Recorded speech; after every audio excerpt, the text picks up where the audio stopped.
Hey guys, I had the incredible opportunity to interview life coach Joyce Meng about secure attachment. Secure attachment is an important concept in psychology that helps us to be able to develop a strong sense of self-confidence, trust in others, and also resilience. So in this talk, Joyce and I speak about first of all, what secure attachment is, how you could develop and cultivate secure attachment despite what your upbringing may be, and also what the world will look like if we create securely attached environments in our workplaces, in schools, and all sorts of environments. And just to let you know, I have created an article about the importance of secure attachment in the world and society and how it would benefit us all. So be sure to check that out. I have a link to that article down below in the description. And without further ado, here is our interview together. Hello, everybody. So I have Joyce here on my channel, and we're going to talk about something that we're both really interested in, which is psychology. We're going to be talking about how to create a secure world, an emotionally secure world. So we talked a bit about this before, Joyce, right? Why secure attachment is important. And just to let people know, secure attachment means relationships that are trusting between two people, where two people could feel like they could confide with each other and they could trust in one another. And we form ideas about what a relationship is early in our life. So it depends on how our caregiver treats us. Like if a caregiver gives us secure attachment, then we tend to go about the world seeking secure relationships. Okay, so Joyce, I'm kind of curious about a bit about this perspective. What got you interested in secure attachment? I guess I really, really love the concept of a secure world because that's what's needed for adults to not be forever haunted by their inner child. You know, like when you go to therapy, there's a joke about how they're always going to bring up your childhood and how it's your wounded little kid inside you that they're going to talk about.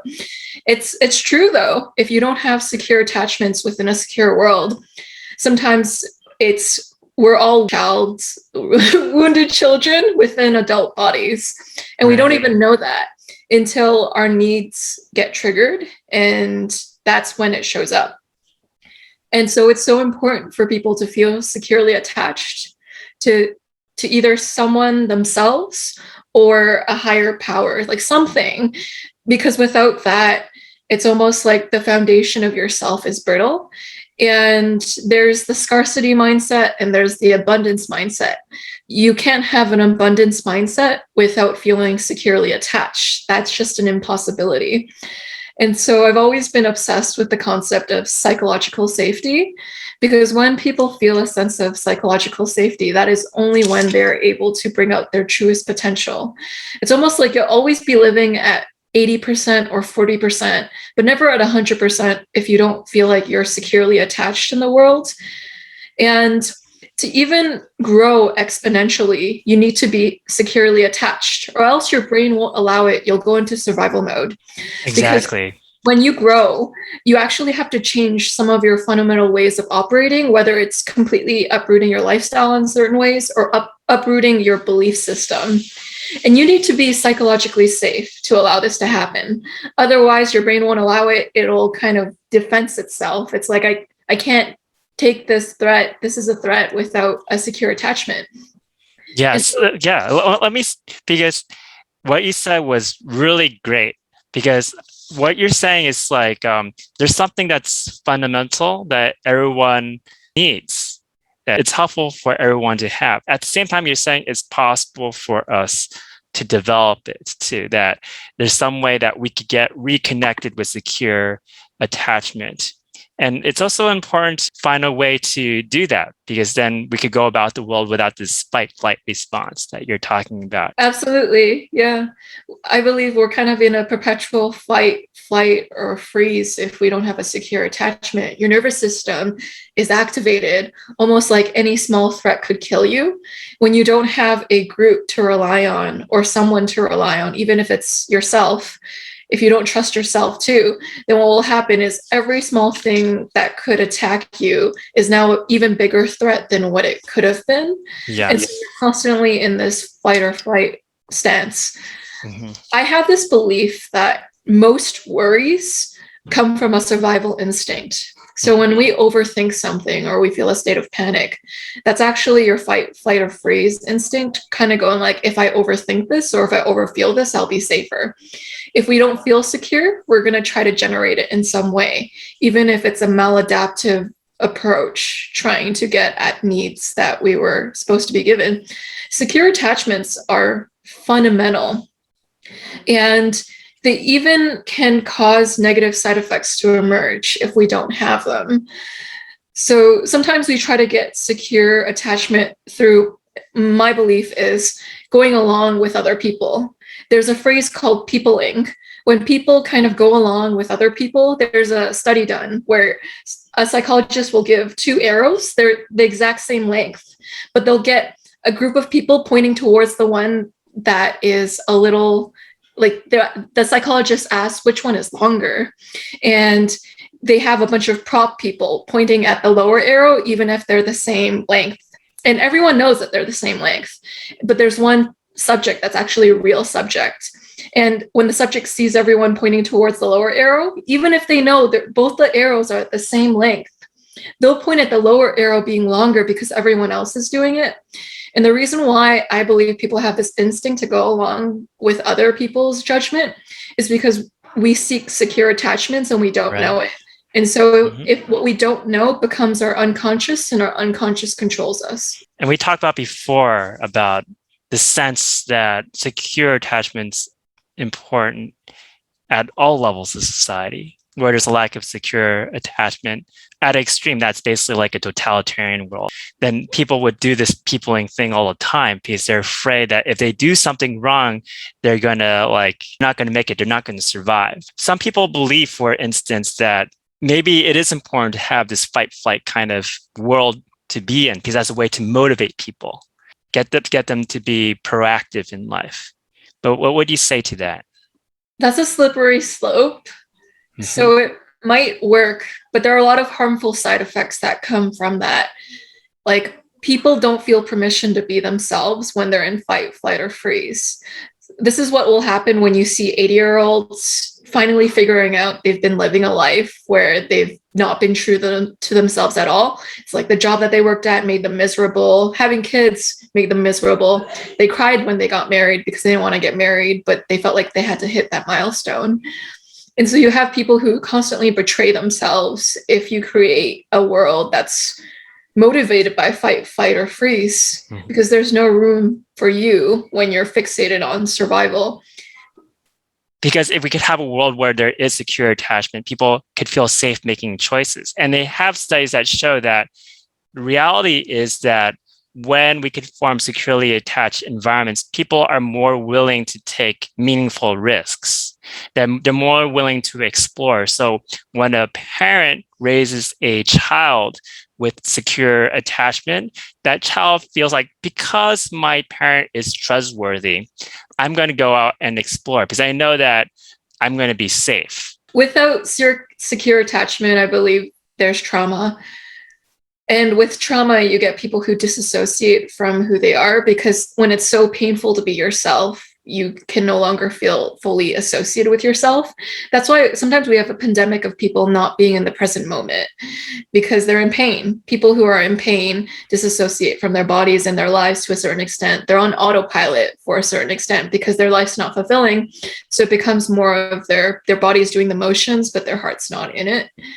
And so Secure attachment cultivates a abundance mindset, and that's associated with creativity. Like you said, Leon, you start to take meaningful risks when you become securely attached. And that's associated with unlocking the creative parts of your brain, almost the childlike parts of your brain if you associate like that. So you're able to express more of yourself through a medium, or you can be more yourself, and you can create better problem solving, so more creative problem solving, or just being you in more creative ways. It's living a life where you're loyal to your soul and you're not forgetting about your soul. When you don't have secure attachments, the ultimate outcome is going to be self-forgetting, whether or not you want to, because it's not safe enough to be you. It's really important to have that sense of safety. And the irony is, like, when people feel safe, they're more willing to explore. I kind of look at it as like when you go to a rock climbing gym, they're going to have all the safety protocols in place. So when you have the safety protocols, you're willing to reach as far as you can. And the same thing with parents. There's the idea of they need to give conditional love in order to toughen up their kids. But actually, those kids tend to take much less risk. Yes. So you have people who play it safe and they have more of a fixed mindset. So Carol Dweck, she talks about growth mindset and fixed mindset. What the implications of that is, you create kids or adults who, when they can't do a task right away, they're more likely to give up. And so they try something new and they might go like, oh, I don't want to do this because it requires more risk to get better at this. And so you have a lot of people giving up early when there are not a lot of secure attachments. Whereas a growth mindset, I know it sounds like a very business-like terminology, but to me, it's a very spiritual terminology, because it's like when you believe that your growth is malleable, or that you can challenge yourself to reach higher hills or higher mountains, you will actually be more likely to do that. And so having a secure attachment gives you the rock climbing thing that you talked about, that safety net, where if you fall, someone will be there to catch you. So you're more able to explore the potential of who you are. It's basically you're unlocking the parts of you that you wouldn't bring out if you were in a survival mindset, because you just be like, how do I get through the next day? You become more short-sighted too. You're kind of like a driver who only looks slightly ahead of you, but you'll get into more car crashes that way if you drive and you don't look farther down. But when you have a secure attachment, you're able to look farther down the road because you're less short-sighted, because you're less focused on the survival, the immediate, the right now, what do I have to do to get by? And you're more focused on looking at the long run almost. Your brain gives more real estate for that because it's not stuck in a state of, I need to make it through the next day. I need to get my parents' validation. I need to be something, right?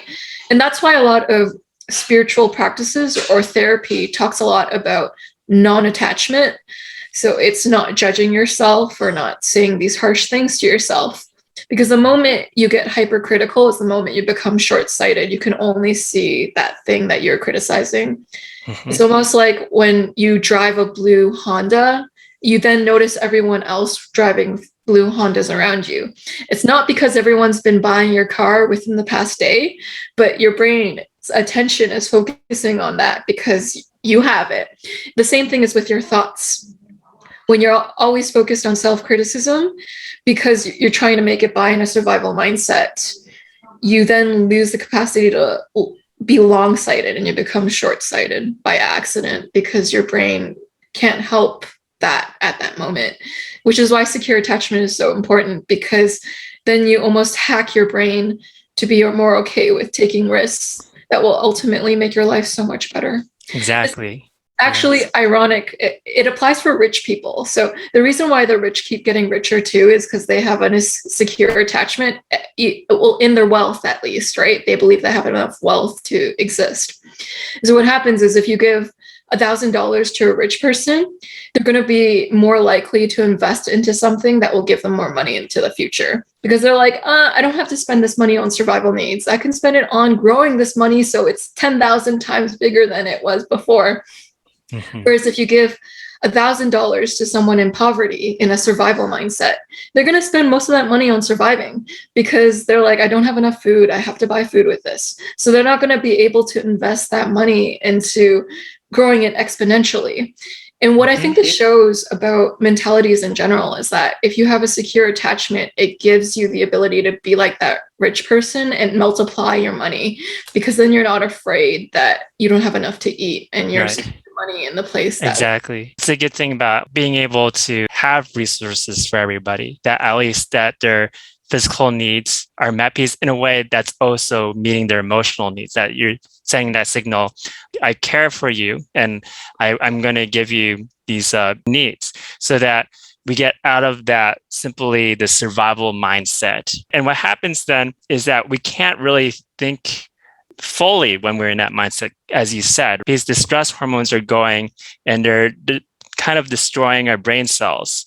And so it's actually very hard to think clearly. But when the basic needs are set, we could think clearly and we could start to look into things that are important to us, like for instance, our own growth, or ways that we could contribute to the world around us. So there's a perfect level of stress where they call it eustress. So it puts you into peak performance. Now, the stress that I'm talking about is when it goes past a certain threshold and it becomes bad stress. That actually is your fight or flight instinct kicking in, because now you're in overdrive. And what this does is it leaves you in a state where you're actually vulnerable to illness, because a lot of illness comes from stress. And so stress can sometimes create anxiety that creates depression. Like there's a feedback cycle of this. Right. So even having a secure attachment, that takes away some of your stress. Yeah. And it's interesting. Stress really messes with your brain. Let's think about crushes. Do you ever have a crush where they're so idolized in your brain that you start to get stressed about it and you try to approach them? Of and course, yes. Mess it up because you were too stressed about it. So stress messes up our performance when it reaches a certain level. It's kind of like when you fumble with your crush and they think you're really weird because you are not natural anymore and your brain can't think anymore. You're like a dur, and it's like, oh no, I blanked out when I should have been in creative mode. But if you had a secure attachment and you thought, even if it doesn't work out with this crush, it'll be fine. I'll be okay. Yes. Secure attachment is all about thinking, I'll be okay anyway, no matter what the outcome is. Yes.